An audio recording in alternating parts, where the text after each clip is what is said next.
Bem, pessoal, estamos de volta. E agora a gente vai entrar no conceito de service. Nos vídeos passados nós falamos de uma introdução do Nest, falamos de controller, e agora vamos falar de service. Antes de entrar profundamente sobre service, eu queria colocar um ponto aqui interessante. Esse conceito de controller, service, repository, repository a gente vai falar nos próximos vídeos, são conceitos que já são relativamente consolidados dentro do mundo de desenvolvimento. E aí, se você for para qualquer linguagem, você vai para Java, para Python, para Node.js, outra tecnologia, é muito comum você ouvir falar desses conceitos. E aí são conceitos que são muito conhecidos no mercado. E seguir esses conceitos faz com que a estrutura do seu projeto ela se torne fácil de outras pessoas entenderem. Porque você está seguindo um padrão que, que existe já, né? Não é uma coisa que você inventou da sua cabeça. É um padrão que já existe no mercado. E aí vamos entender o que é que significa cada parte dessa. A ideia aqui é separar a lógica da nossa aplicação em objetos de programação diferentes. No caso do Nest, que usa TypeScript, a gente vai separar em classes. Então vão existir classes do tipo controller, classes que vão ter a responsabilidade de service e classes que vão ter a responsabilidade de repository. Eu poderia, e nada vai impedir você de fazer isso, colocar toda a lógica relacionada a essas três coisas numa classe só. Só que qual é o problema disso? O seu projeto ele fica desorganizado, ele fica acoplado demais, fica difícil de dar manutenção no futuro, e aí você tem um conjunto de dores de cabeça futuras que não vale a pena ter. Quando se criou esse padrão, a ideia é que o controller ele seja uma classe responsável por toda a lógica de, de gerenciamento de falando aí de API web, né?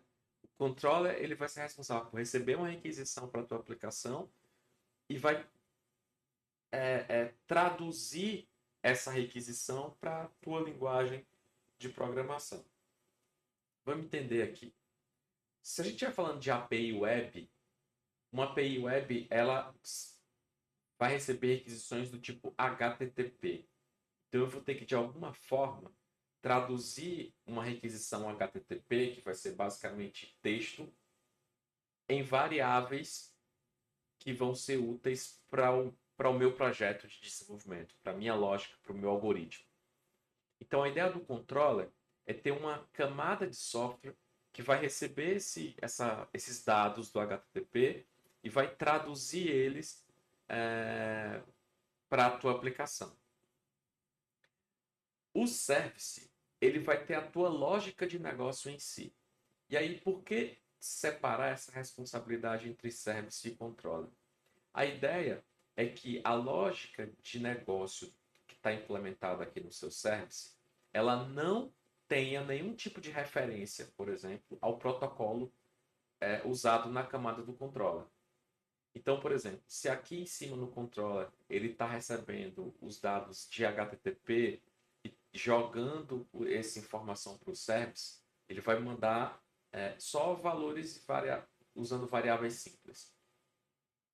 Então o controller ele vai entender HTTP e vai traduzir esse HTTP para variáveis simples e entrega os valores para a classe de service. Aí assim, qual a vantagem de fazer isso? Eu poderia usar a mesma classe de service para receber dados de dois controllers diferentes.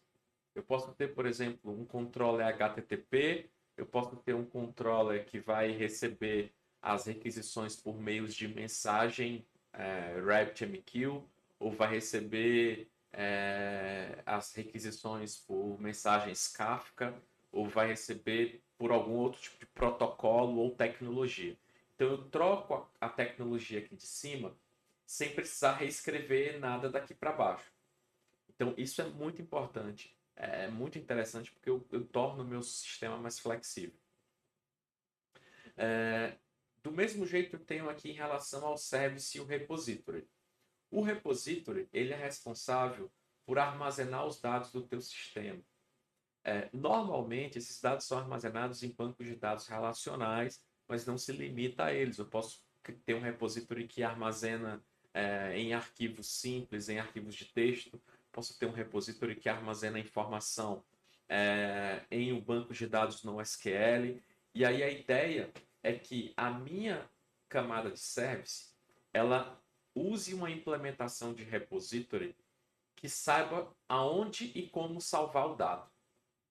Então, na minha classe de service, eu não tenho referência a nenhum comando SQL, a nenhum comando de salvamento de dados em sistema de arquivos, ao salvamento de dados em um banco de dados no SQL, nada disso.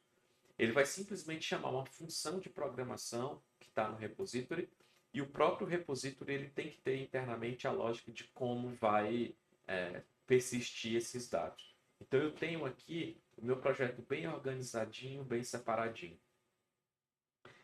A gente vai seguir aqui nesses projetos, o conceito de Controller Service Repository, que é o conceito que o Nest usa e que outras tecnologias também usam. Você vai ter isso, por exemplo, se for para o Java, esses mesmos princípios aqui vão estar presentes lá, por exemplo, no Spring Boot do Java, né? Voltando para cá, vamos entrar aqui no capítulo de service e vamos ver um pouquinho dos conceitos. O que são services? Eles encapsulam a tua lógica de negócio, promovem a organização e reutilização de código, são como trabalhadores de bastidores, responsáveis por operações que os controladores coordenam. Então, a ideia do service é centralizar a lógica de negócio, reutilizar e facilitar a testabilidade. Isso aqui é importante. Porque, por exemplo, deixa eu voltar aqui. Como o meu service ele não sabe qual protocolo está sendo usado no controller e nem precisa saber em qual tipo de banco de dados está sendo usado para armazenar o dado, o que eu tenho aqui é lógica básica de algoritmo. E fica muito fácil, muito mais fácil testar de forma automatizada. Então eu aumento a testabilidade do meu sistema, a testabilidade da minha lógica de negócio. E essa é uma das vantagens de usar essa abordagem aqui. Para fazer isso tudo acontecer, existe um conceito que é o conceito de injeção de dependência. A injeção de dependência é um padrão de projeto, um padrão de design que resolve automaticamente a dependência entre componentes. A ideia aqui é fazer com que um framework ou biblioteca seja responsável por inicializar os objetos e montá-los. Eu vou dar um exemplo para vocês aqui. Quando a gente está criando aqui, deixa eu usar isso aqui. Quando a gente está criando, por exemplo, aqui um CRUD simples, você vai ver que eu vou ter o controller, vou ter o service, vou ter o repository aqui embaixo. Então, o controller ele vai receber como parâmetro um objeto do tipo service e vai chamar uma função do objeto do tipo service dentro dele. O service ele vai receber como parâmetro no construtor um repository. E aí o repository ele é inicializado normalmente por alguma tecnologia de ORM. E no caso da gente, a gente vai usar o ORM para mapeamento objeto relacional para inicializar esse repository, porque vai ser usando uma biblioteca, né? Que é o type ORM. Vamos olhar como é que isso aqui se resolve. Aqui tem algumas vantagens, eu não vou ler elas agora, para não deixar o vídeo longo. Para fazer com que essa injeção de dependência ela aconteça, eu vou ter algumas classes que elas vão ser marcadas com @injectable. O que isso significa? Significa que objetos dessa classe eles vão ser injetáveis. Ou seja, eu vou pegar uma instância desse cara e injetar em outro objeto. É como se eu estivesse montando um quebra-cabeça. É como se a tua aplicação fosse um quebra-cabeça de várias peças. Nesse quebra-cabeça, vão ter algumas peças que vão depender de outras. E aí, automaticamente, ele vai inicializar, encaixar essas peças na hora que a tua aplicação iniciar. Então, quando eu dou um start na minha aplicação, ele sai criando objetos de todos os tipos e montando ali a minha aplicação aos pedaços. Aqui eu tenho, por exemplo, um outro exemplo, que é eu tenho o injectable, ou seja, esse auth service, que os objetos desse tipo, eles vão ser injetáveis em outra classe. E no construtor dele, eu estou injetando um objeto do tipo email service. Então, é como se o email service ele fosse uma peça do auth service. Então, para construir um auth service, eu preciso dessa peça montada aqui, que é o email service. Aí aqui eu tenho algumas outras descrições. Eu posso criar aqui objetos que são acessíveis globalmente, etc. Vamos aqui embaixo, pensando aqui no user controller, né? Eu vou colocar aqui um cadastro de notificações. Então, no primeiro exemplo aqui, a gente vai ter um user service e vai ter o controller. Você olha aqui que esse controller, ele está recebendo como parâmetro um user service, user controller e user service. Esse cara depende desse. Então, veja que aqui no controller eu tenho esse arroba controller, post, get, body. Nessa classe aqui, você vai ver que eu tenho muitas referências a conceitos que são do HTTP. Então, por exemplo, o controller, esse arroba controller, ele vai definir a rota. Então, significa que eu vou ter na minha aplicação um barra user. Aqui nessa função aqui, ela está notada com arroba post. Então, quando eu der um post em barra users, ele vai cair aqui. No corpo da minha requisição, ou seja, no body da minha requisição HTTP, vai vir aqui um valor que é o e-mail. E aí eu vou pegar esse valor do e-mail e vou jogar nessa variável aqui, que vai ser passada como parâmetro nessa função. E aí eu pego esse valor dessa variável e passo aqui para o service. Veja que o service, ele recebe uma variável comum. O service aqui, ele não recebe nenhuma menção a HTTP. Aqui, mesma coisa, o get, o list users, ele vai tratar a requisição get no barra users.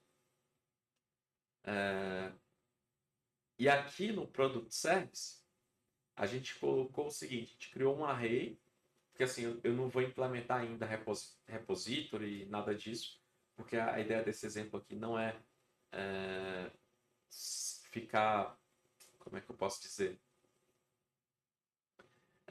Não é ficar guardado aqui num banco de dados, a ideia é não ter um repository. Então, ao invés de delegar para um repository, a gente vai guardar as informações aqui em memória. Então, vamos fazer isso aqui. Deixa eu pegar aqui. Aqui.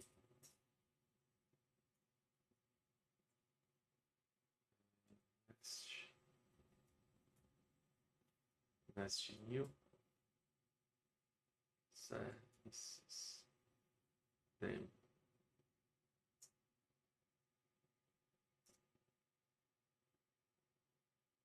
Que a gente cria um projeto desse tipo. E aí eu vou demonstrando aqui os conceitos.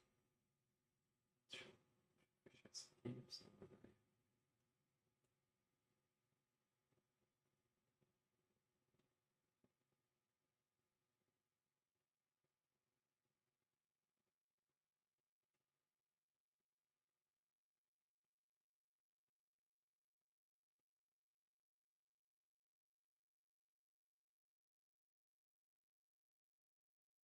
Bem, eu vou finalizar esse vídeo aqui, que foi mais explicativo, e aí eu vou voltar com outro vídeo, vai ser só código, só código. Aí a gente já mostra os exemplos prontos.